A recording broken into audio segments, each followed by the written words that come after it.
wood carved into a grizzled electric scooter. एक गांव में एक बूढ़ा आदमी एक स्कूटर पर जा रहा था। जाते जाते वो अचानक से नीचे गिर गया।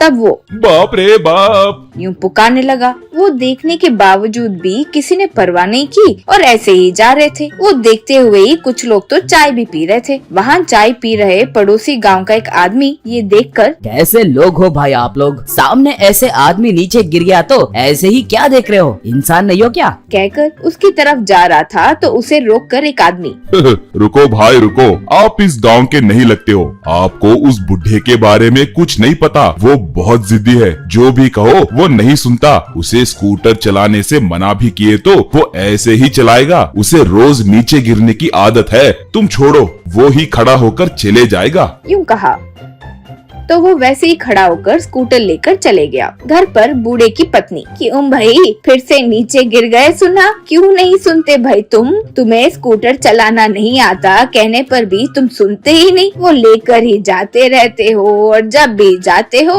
बिना गिरे वापस कभी आते नहीं। अब रिटायर्ड होने के बाद भी आपको वो नौजवानों की तरह उस पर घूमना जरूरी है क्या? कोई ऑटो वगैरह में जा सकते हो ना। वैसे तुम्हें बाहर जाने का क्या काम आ पड़ा? आजकल तुम्हारी नजर भी कमजोर पड़ गई। बाहर जाने के लिए डॉक्टर ने भी तुम्हें रोका है ना। मेरी बात मानो, बाहर मत जाओ। यूं कहा तो बूढ़ा, मुंह बंद करो, हर किसी को बस सलाह देते जाना है। मुझे गाड़ी चलाना नहीं आता है क्या? कुत्ता या पत्थर सामने आ जाता है तो मैं क्या करूं? वो आंखों के डॉक्टर को तुमने ही बोला होगा मुझे ऐसे कहने के लिए, वरना तुम्हारे बेटे ने कहा होगा। वो उसका दोस्त है, मैं जानता हूँ ना। यूं कहा बूढ़े का बेटा शहर में एक इलेक्ट्रिकल कार बेचने वाले कंपनी में काम करता था। एक दिन उसकी माँ उसे फोन मिलाई। बेटा फोन उठाकर, क्या हुआ माँ, फिर से पापा नीचे गिर गए क्या? उन्हें जो भी कहो वो सुनते ही नहीं। आप मुझे फोन भी करोगे उसका कोई फायदा नहीं है, मुझे बहुत काम है। बात क्या है बताओ। यूं कहा तब माँ, बेटा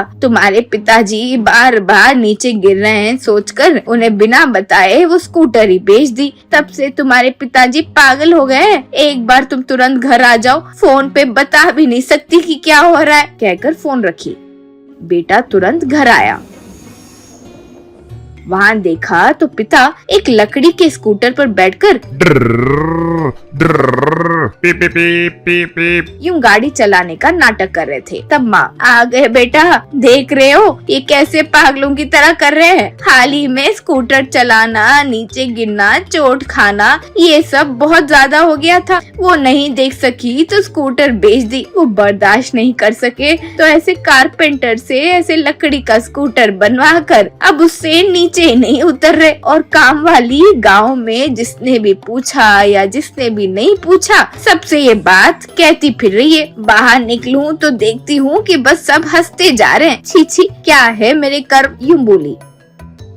पिता, कब आए रे? आओ इस पर बैठो, मजा आएगा। यूं कहा बेटा, पिताजी ये क्या कर रहे हो? छोटे बच्चों की तरह इस स्कूटर का क्या पागलपन है? मेरी बात मानो, इससे नीचे उतरो। यूं कहा तो पिता रोते हुए, बोलो, सब मुझे ही बोलो, कोई मेरे बारे में नहीं जानता। बचपन से अमिताभ बच्चन जैसे, राजेश खन्ना जैसे स्कूटर पर घूमने की मेरी कितनी ख्वाहिश थी, लेकिन पता नहीं क्यों मैं उसे चलाना कभी सीख नहीं सका। अब मेरी वो इच्छा अधूरी रह जाएगी। स्कूटर से बिना गिरे, उसे चलाए बगैर मैं ऊपर चला जाऊंगा क्या? मेरी आखिरी ख्वाहिश सिर्फ यही है कि मैं कभी स्कूटर चला सकूं। कहते हुए दुखी हुआ। वो सुनकर पत्नी और बेटा दोनों दुखी हुए। बेटा, अरे पिताजी दुखी मत हो, आप बिना गिरे स्कूटर चला सकोगे, ऐसा कुछ करूँगा। यूं कहा तब माँ, वो कैसे करोगे बेटा, जो स्कूटर था उसे भी बेच देना। यूं बोली तो बेटा, इस लकड़ी के स्कूटर को एक इलेक्ट्रिक स्कूटर में बदल दूंगा। वो नीचे नहीं गिरेगी, ऐसा सॉफ्टवेयर भी उसमें इनबिल्ट करूंगा। वो बस उस पर बैठ गए तो काफी है, वही ले जाएगी। यूं कहा फिर वो एक लकड़ी के स्कूटर को इलेक्ट्रिकल स्कूटर में बदल दिया।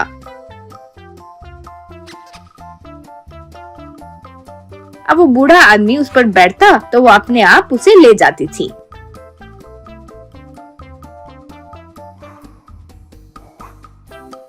वो देखकर गांव वाले आश्चर्य में पड़ जाते थे।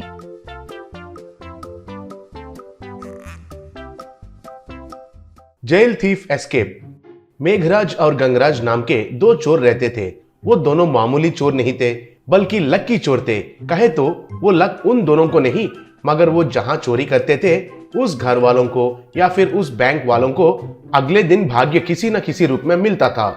इस सेंटिमेंट को उस गांव में ही नहीं बल्कि आसपास के गांव वालों को भी पता चल के सब उनके पास आकर बाबू बाबू बाबू ये रात एक बार आकर हमारे घर में चोरी करो कहते रहते थे। फिर बैंक वाले, हमारे बैंक में चोरी करने के लिए कितना फीस चाहिए, दया करके थोड़ा जल्दी कीजिए, ऊपर से हमने दिया हुआ कर्ज को वसूल नहीं कर पाकर बैंक दिवालापन होने का स्थिति में है, प्लीज कहकर रिक्वेस्ट करते रहते थे। एक दिन मेघराज परेशान होकर, ये क्या है रे, हम तो सोबराज जैसा महान चोर बनने के लिए इस महान चोरी का पेशा में उतरे, यहाँ तो सब लोग हमको जोकर जैसे देख रहे हैं, छी छी, असल में इस राज्य को छोड़कर बगल के राज्य में अच्छे से चोरी करके हमारा वंश का नाम रोशन करना है यार, कहा। तब धनराज भी, हाँ मुझे भी वैसा ही लग रहा है, कहा। ऐसे ही दोनों बगल के राज्य में जाकर चोरी करके जा रहे थे।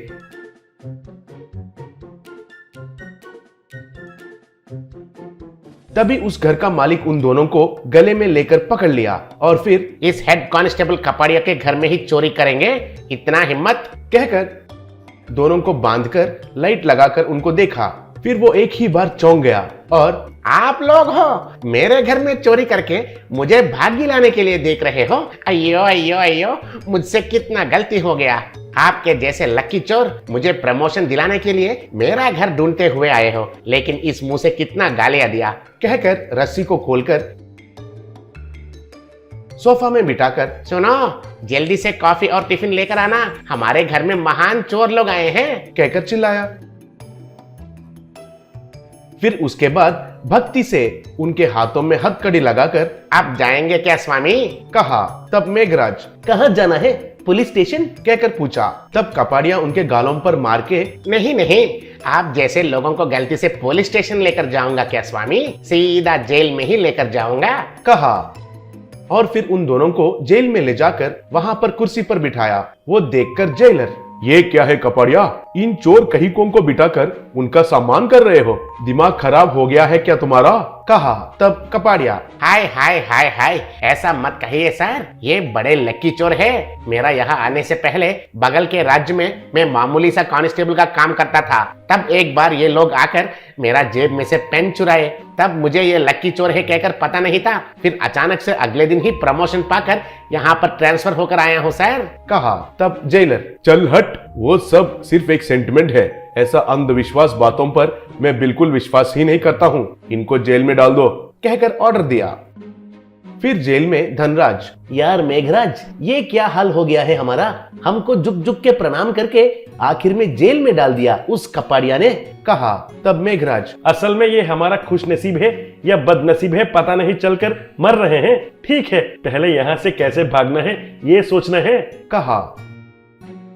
उसके बाद उनके रूम में जेलर कपाड़िया से, तुम जो कह रहे हो वो सच है क्या, इन दोनों के पास इतना जादुई शक्तियां है क्या, पूछा। तब कपाड़िया, डाउट नहीं है सर, उनके पास है सर, मगर वो जादुई शक्तियां उनके लिए काम नहीं आएंगे, ये लोग तो लेमन राइस में करी पत्ते जैसे हैं, करी पत्ते सब तरह के पकवान में बहुत जरूरी है, मगर मजेदार खाना बनने के बाद उन करी पत्तों को कैसे खाने से निकाल कर फेंकते हैं ना, वैसे ही है ये दोनों भी। मैं अभी आपको एक बेहतरीन आइडिया बताता हूँ, आप वो करके देखिए, अगर आपको कमिश्नर का प्रमोशन नहीं मिला तो मुझे पूछिए सर, कहकर उनके कान में कुछ कहा।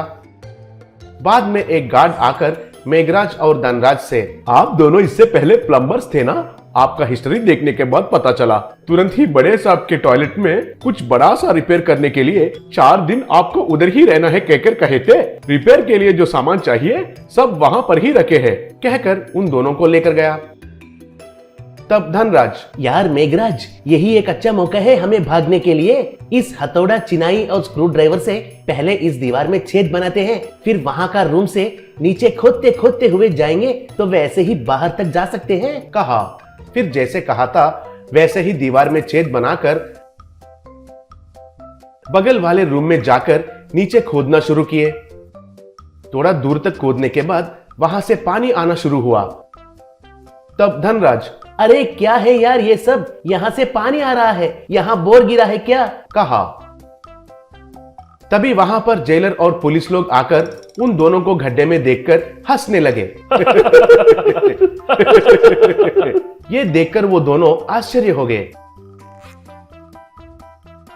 उसके बाद जेल के आंगन में एक छोटा सा स्टेज लगाकर उसके ऊपर जेलर स्पीच दे रहा था। आखिरकार हमारा भाग्य के वजह से हमारा जेल में रहने वाला लक्की चोरों ने मेहनत से खोदा हुआ गहरा छेद के वजह से पानी का बोर लग गया है। हमारा पीने का पानी का हल मिल गया है, इसलिए इन लक्की चोरों को धन्यवाद कह रहा हूँ। उस छेद में पाइप लगाकर सब लोग कैदियों के साथ साथ अच्छे से नहा सकते हैं। कहते ही सब लोगों ने तालियां बजाए। तब बाजू में खड़ा हुआ Meghraj, sir thank you very much sir, इसका मतलब हमको रिहाई करेंगे क्या? पूछा। तब जेलर, आप लोगों को रिहाई करना है, आप दोनों से और 2-4 कुएं खोदवाए बिना जाने थोड़ी ना देंगे, जोक नहीं तो, कहा। ये सुनकर मेघराज और धनराज घस खाकर नीचे गिर गए। तभी जेलर के असिस्टेंट को फोन आया तो उसने फोन उठाकर किसी से बात किया। बाद में जेलर से, जेलर साहब, आपको डिप्यूटी कमिश्नर का प्रमोशन आया है सर, और हमारा कपाड़िया भी एसआई बन गया है कह रहे हैं सर, कहा।